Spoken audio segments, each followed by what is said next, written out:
గుళ్ళో ప్రసాదం అంటే చాలా మందికి ఎంతటి వాళ్ళైనా సరే ప్రసాదం దగ్గర క్యూలో నిలబడి మనం ప్రసాదం తీసుకుంటాం.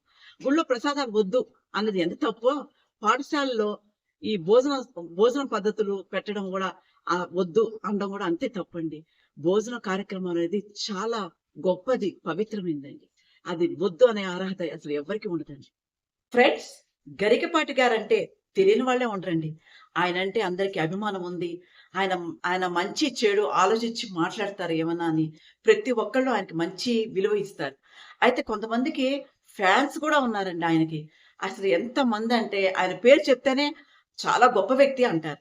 అలాంటి మనిషి ఈ విధంగా మాట్లాడారండి. ఉరుమొచ్చి మంగళ మీద పడినట్టుగా ఆయన అందరిని వదిలేసి పిల్లల మీద పడ్డారు. అది నాకస్సలు నచ్చలేదండి. పిల్లలకి స్కూల్లో భోజనం అవసరమా? పిల్లలకి ఎగ్స్ పెట్టడం అవసరమా? ఉపాధ్యాయులు ఎంతవరకు చేస్తారు? వాళ్ళకి ఎంత కష్టము? ఎగ్స్ లెక్క పెట్టడం, ఉడకబెట్టడం, వాళ్ళకి తినిపించడం ఇవన్నీ అవసరం లేదు. వాళ్ళు చదువుకోవడానికొచ్చారు, ఎళ్ళిపోతారు అన్నారు. అది చాలా తప్పండి. ఎందుకంటే కొంతమంది పిల్లలకేంటంటే అసల కూడుకు కూడా నోచుకోలేని వాళ్ళు కొంతమంది ఉంటారు. అలాంటప్పుడు గవర్నమెంట్ ఎందుకు పెట్టింది?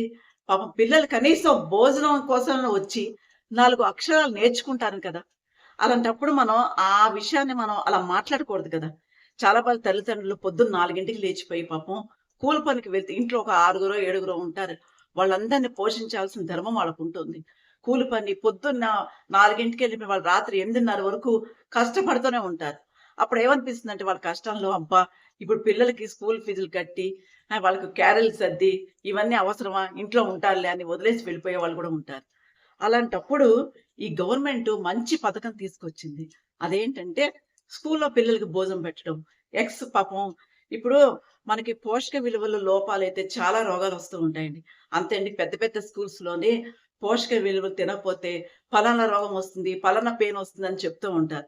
అలాంటప్పుడు కనీసం అంటే వాళ్ళకి ఫుల్లుగా పోషక విలువలు గవర్నమెంట్ అందించకపోయినా ఎగ్స్ అనేవి మినిమమ్ అవి తింటే పిల్లలు కొంచెంలో కొంత వాళ్ళకి కూడా కొంచెం బలం వచ్చి మంచిగా ఉంటారనే ఉద్దేశంతోటి గవర్నమెంట్ ఈ పద్ధతిని ప్రవేశపెట్టింది.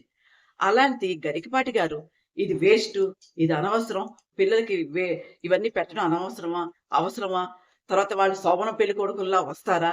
ఇవన్నీ మాట్లాడకూడదండి. వాళ్ళు రేపటి పౌరులండి. వాళ్ళని బాగా చూసుకునే బాధ్యత ప్రతి ఒక్కళ్ళకి ఉంటుంది. అసలు భోజనం పథకం అనేది చాలా మంచి పనండి. ఎందుకంటే ఎంతోమంది ఈ ఆ భోజనానికి దానాలు చేస్తూ ఉంటారు.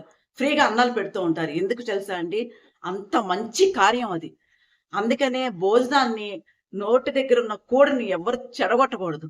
ఆయన అలా మాట్లాడడం నాకస్సలు నచ్చలేదండి. మరి మీరేమనుకుంటున్నారో తప్పకుండా కామెంట్ సెక్షన్‌లో పెట్టాలి.